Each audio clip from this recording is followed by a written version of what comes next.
Now, Dr. Vaishali Pawar, who is a well-respected gynecologist and is also the head of the department from Sahyadri Hospital in Pune, is joining us right now on the show. Thank you so much, Dr. Vaishali Pawar, for joining us. Like you heard, India's population is set to fall. The total fertility rate, it's a very important indicator for any country, the TFR, or the average number born to a woman over her lifetime, has dropped below the replacement level for the first time and is now at 2. Now, for those of us who do not understand the jargon very clearly in terms of the fertility rate, first of all, Dr. Pawar, if you can explain to us, how significant is this fall? Are we saying that women across India are facing fertility issues, are not as fertile as before because of various factors? In another sense, this is also proving to be a healthy development that the population is coming under control. Dr. Pawar. Yeah, rightly said so. Thank you for having me here. Like you said just now, the National Family Health Survey has released some very important data, and in that they say that the total fertility rate has dropped from 2.2 to 2.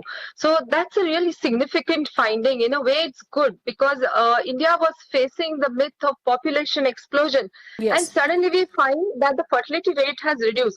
So is it a good thing? In a way, yes, definitely it's a good thing. That means the measures that have been taken for population control, the contraception, the modern methods of contraception, and then coming to women empowerment, all these educational activities, everything is paying off. In fact, they have shown that the use of condom has increased from 5.6 to 9.5%. So definitely these measures have worked, and that is the reason our fertility rate has reduced. But coming to your second part of the question, is it entirely good? Now to address that, nowadays we see, especially in the urban population, there's a rising age of women. Girls get married at a later age, have pregnancy at a later age. In such cases, the ovarian function reduces, the fertility rate definitely reduces. Added to that, the added pollution around, the lifestyle changes, substance abuse, smoking, alcohol, overweight, PCOS is on the rise.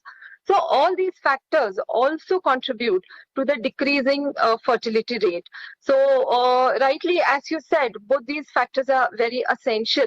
Yes. Now, National Family Health Survey has also announced one positive data, and that is there is more women per 1,000 men. Yes, that's the point. Yes, before you go to that, let me put that to our viewers as well, that on one side, it's the issue of the fertility rate. The other issue is the sex ratio, the male-female ratio.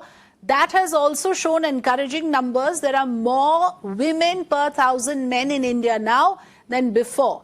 So in some sense, there is a restoring of that balance, the male-female ratio, Dr. Pawar. Do you see that, you know, the steps that were taken to prevent sex determination, etc., are helping? Being a gynecologist, what has been your experience? Yes, yes. What you say is absolutely right. Now, over past 29 years of my practice, we are seeing a changing trend. Earlier, the ratio was very pitiable, and it was a cause of alarm for us. Female feticide was, yes, definitely there. And the measures that have been taken and more awareness among the Indian population. Now the thinking of Indian population has also changed. Whether it's me being a gynecologist, we deliver babies every day. So earlier, when a male child used to be born, they used to distribute paid hours. But today, whether it's a girl child or a boy child, they distribute paid hours. So definitely the mentality has changed, and the measures taken to prevent feticide and infanticide, all these things have definitely worked. The awareness amongst people, the education, and once again I say the word women's empowerment, everything is changing and improving for the betterment of our country, for the women of the country. So yes, it is a very, very positive information we have received, that the women per 1,000 men, the ratio is increasing. It's wonderful. Absolutely. Dr. Vaishali Pawar, thank you so much for joining us and for sharing.